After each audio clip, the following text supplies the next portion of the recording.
वजारतें दी गई, उनको मंत्रालय दिए गए, उनको क्लीन चिट दी गई।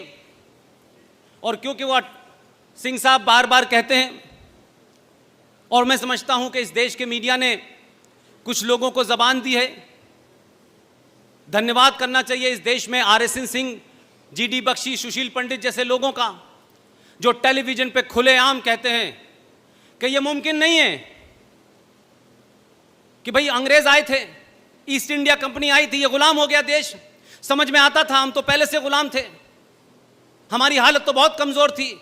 लेकिन मुझे दुख इस बात का होता है कि आजाद भारत के अंदर एक महिला आती है और पूरी पार्टी उसकी गुलाम हो जाती है। वो जायज नाजायज कर रही है, कोई रोकने वाला नहीं है, क्योंकि उसने एक ऐसा एपरेटस बनाया है कि सबको बंदर बांट की है। वो शंकराचार्य को भी रात में गिरफ्तार कर देती है, वो हिंदू टेरर भी क्रिएट करवा देती है, वो पाकिस्तान में अपना आदमी भी भेजती है कि मदद करो हमारी मोदी से हटाने के लिए। तो क्या वजह है हम उस औरत के बारे में, उस महिला के बारे में हम कोई उसकी जाती शख्सियत पे नुक्ताचीनी नहीं कर रहे, हम उसकी जाती जिंदगी से हमको कोई लेना देना नहीं है।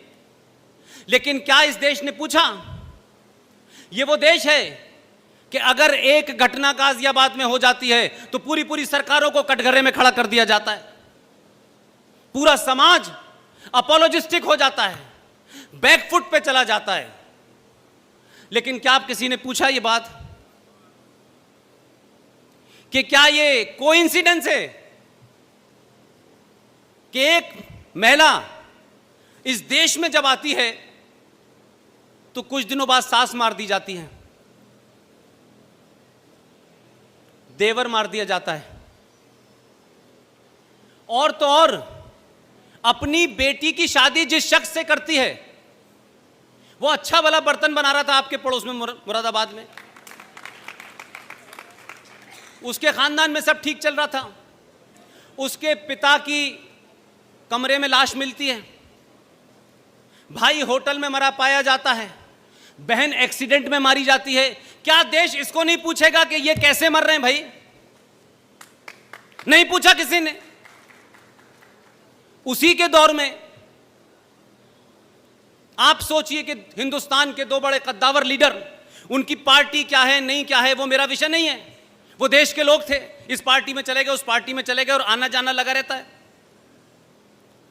एक माधवराव सिंधिया का नया जहाज जिसमें देश के 5 पत्रकार बैठे हुए थे, उसमें हवा में क्या हुआ कि 5 लोग मारे गए, माधवराव सिंधिया की मौत हो गई। आप बताइए, मुझसे सारे लोग बड़े हैं, किसी अखबार में इस बात का सवाल उठा कि इसके ऊपर कमीशन बैठना चाहिए, जांच बैठनी चाहिए? यह सवाल ही नहीं उठा। उसी पार्टी का दूसरा कद्दावर नेता राजस्थान जाते में सड़क में मार दिया जाता है, भूतपूर्व गृह मंत्री होता है राजेश पायलट, इस पे सवाल नहीं उठता, इसके ऊपर कोई कमीशन नहीं बनता। लेकिन जस्टिस लोहिया की मौत कैसे हुई थी, उसमें एजेंडा था, उसके लिए पूरा देश चिंतित था। और अब तो पूरी दुनिया के सामने सबको पता चल गया।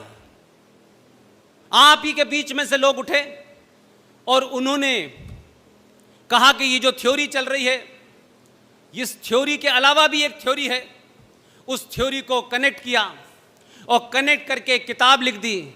और एक हमारे दोस्त ने उस किताब के ऊपर एक फिल्म बना दी और वो फिल्म आप सबके सामने है। उस फिल्म के अंदर जितने भी तथ्य दिए गए हैं वो 1100% सच्चे हैं, ओरिजिनल हैं, कोई मैनिपुलेशन नहीं है। और उस फिल्म का नाम है ताशकंद फाइल। आप देख लेंगे उसको जाकर के, तथ्यों और कागजों के साथ देख लेंगे। 40 देशों से उसमें साक्ष्य जुटाए गए हैं, तब वो फाइल बनी। और 2019 में पता चला कि भाई शास्त्री जी की मौत कैसे हुई थी। तो मैं ये मानता हूं कि अगर आप अलर्ट होते हैं और समाज जाग जाता है तो फिल्में भी बनती हैं, किताबें भी लिखी जाती हैं, सवाल भी उठते हैं। और अब तो ये लग रहा है कि कहीं ऐसा ना हो कि अभी तो हिंदू टेरर थ्योरी के पिताजी अंदर गए हैं।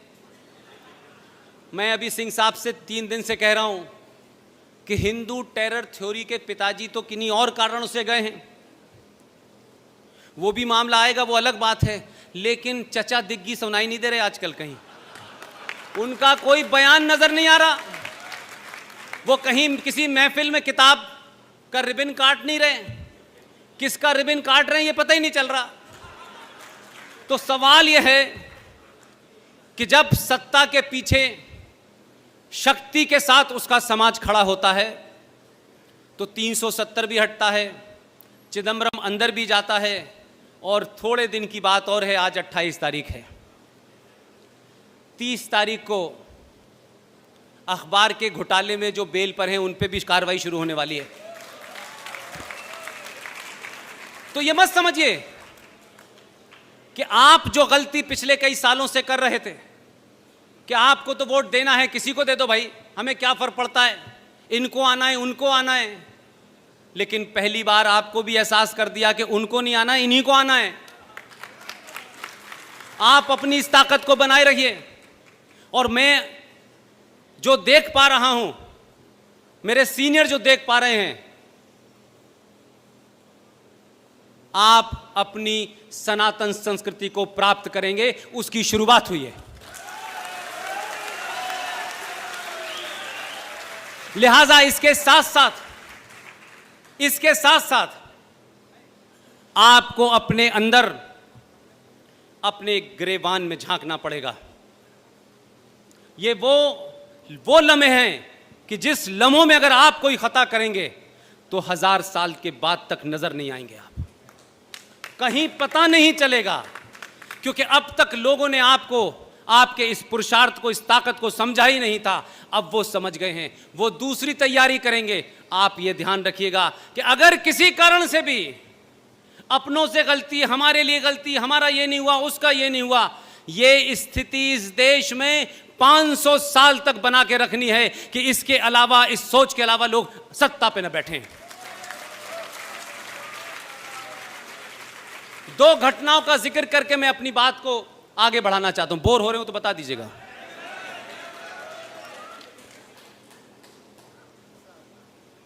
मैं अभी बॉम्बे गया, वहां एक निहायत पढ़ी लिखी और इसी उत्तर प्रदेश की बहू थी। वो, उन्होंने मुझे टेलीफोन किया कोई महीने 1.5 महीने पहले। तो जम्मू कश्मीर के सिलसिले से कुछ दलितों का भी एक सिलसिला है, वो पहले भी मैं आपके सामने बयान कर चुका हूं और वो इससे जुड़ा हुआ है। तो जब भी जाता था तो मैं उस घटना को बताता था और साथ साथ ये भी कहता था कि पूरी दुनिया में कोई किसी से कितनी भी नफरत कर ले, लेकिन वो नफरत, उस नफरत को संवैधानिक तौर पे जस्टिफाई अगर कहीं किया गया है तो वो है जम्मू कश्मीर। उन्होंने बहुत सारी चीजें सुनी। उन्होंने बॉम्बे में बहुत लोगों को बताया कि 1957 में जम्मू कश्मीर के अंदर 200 वाल्मीकि लोगों के साथ क्या हुआ। पढ़ी लिखी डॉक्टर हैं, बहुत पढ़ती हैं, संजीदा हैं। तो बड़ी मायूसी के साथ उन्होंने मुझसे कहा कि पुष्पेन जी, क्या मैं आपको भाई कह सकती हूं? मैंने कहा कहिए, इसमें किसने रोका है आपको भाई? बोली मैं आपको राखी बांधना चाहती हूं। मैंने कहा 15 अगस्त को मैं मुंबई में होऊंगा, आप मुझे वहीं राखी बांध दीजिएगा। जो बात उनसे मुझे करने के बाद पता चली, शक मुझे हल्का सा था, लेकिन क्योंकि वो ज्यादा किताबें उन्होंने पढ़ी, क्योंकि उनका वो एरिया है। उन्होंने कहा पुष्पेन जी, मेरी एक मुहिम चल रही है, मैं आपसे उसमें मदद चाहती हूं। मैंने कहा समाज के किसी भी ऐसा काम जिसमें समाज जुड़ जाए, आप रात के 2 बजे भी कहेंगी तब भी मैं हाजिर हो जाऊंगा। जो इंपॉर्टेंट बात है जो मैं आपके सामने कहना चाहता हूं, अगर किसी को दिल को चोट भी लगे तो मुझे माफ कर दीजिएगा, क्योंकि इसमें मेरा कोई हित नहीं है, मेरा कोई एजेंडा नहीं है। मैं उस समस्या से जूझ रहा हूं, उसकी निटी-गिटी को समझ रहा हूं। ये जो हमारे वाल्मीकि लोग हैं, जो दलित लोग हैं, ये सूअर क्यों पालते हैं? मैं चाहती हूं कि अब ये सूअर ना पालें। मैं उनकी बात को समझा नहीं। फंक्शन ख़त्म होने के बाद मैंने अपने कहा कि मेरे होटल में आ जाइए। उनके साथ में 3-4 और लोग भी थे। उन्होंने बड़े विस्तार के साथ मुझे ये बात समझाई, और उस पूरी बात में मुझे लगा कि क्या इतने बड़े सैक्रिफाइस को,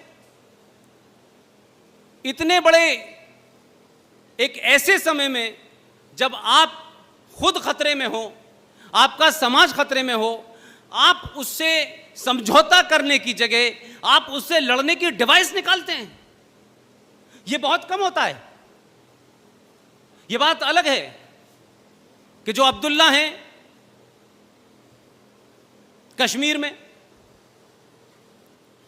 वो मुसलमान होने का दावा तो 300 बार बताते हैं, लेकिन इस बार उनकी हिस्ट्री निकाली मैंने और ये पूछा कि अब्दुल्ला साहब आप बताइए 1722 में आपके जो पूर्वज थे उनका नाम क्या था।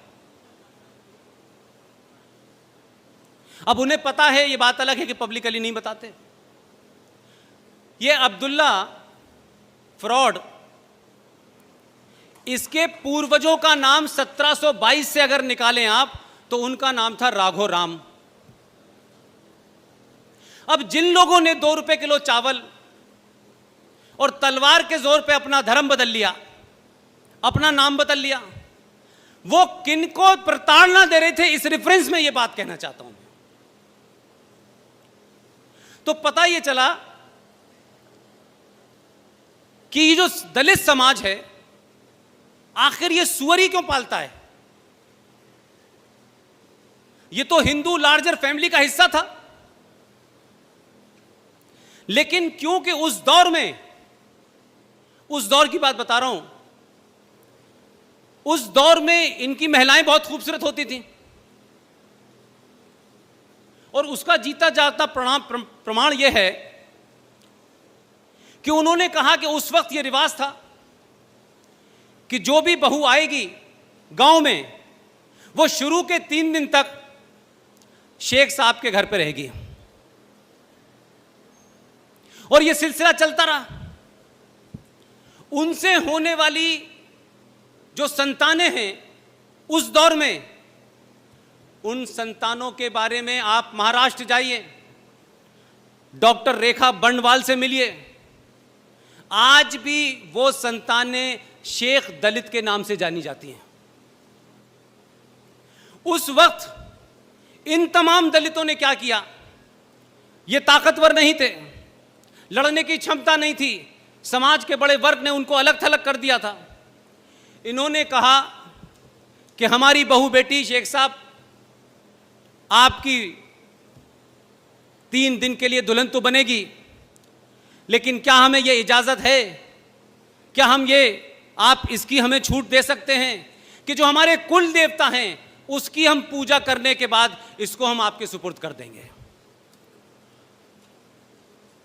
उन्होंने क्या किया कि पहले कुल देवी की पूजा की, उनकी कुल देवी थी, वहां जाके पूजा हुई और ये डिवाइस निकाली कि इस कुल देवी की पूजा में सुअर की बलि चढ़ेगी। तो सुअर की बलि दी गई और फिर उसके बाद क्या कहा गया कि हमारी कुल देवता की जो जानवर की बलि चढ़ती है उस जानवर के खून में, हमारे सबके घर में जब भी बहू आती है तो आपने देखा होगा दरवाजे पे वो महावर रखते हैं थाली में, उसमें वो पैर रखती हैं और फिर घर में चलती हैं। यही रस्म है कि नहीं है? उन लोगों ने कहा कि जो बलि है जानवर की, जो हमारे कुल देवता ने ली है, हमारी ये बहू इसके खून में अपने दोनों पैर गीले करेगी और जिसके भी घर जाएगी ये ऐसे ही जाएगी सबसे पहले।